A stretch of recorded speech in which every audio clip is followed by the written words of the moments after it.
Hello guys, good morning everyone. Today guys, ang recipe for today guys is cooking for tabula in Arabic guys. Ayan guys, ang ingredient po niyan guys ay sibuyas, kamatis, at saka celery. Ayan na guys. Or celery or McDonald's ang pangalan dito sa Arabic guys.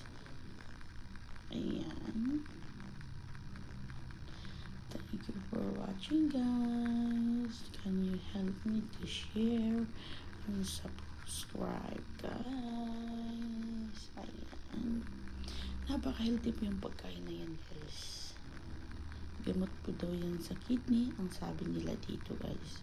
Kaya napakahilig kong kumain yan guys. Paborito ko po yan.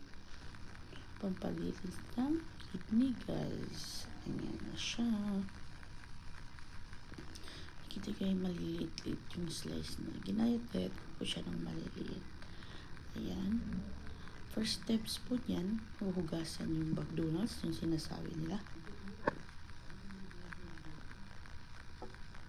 Tapos, i-slicein isang sibuyas.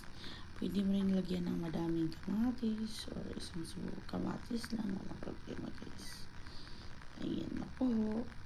Kain tayo guys. Ayan.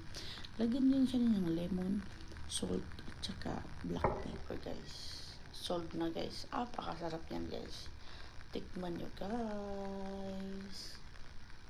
Ayan. Tapos lagyan ng kunting olive oil.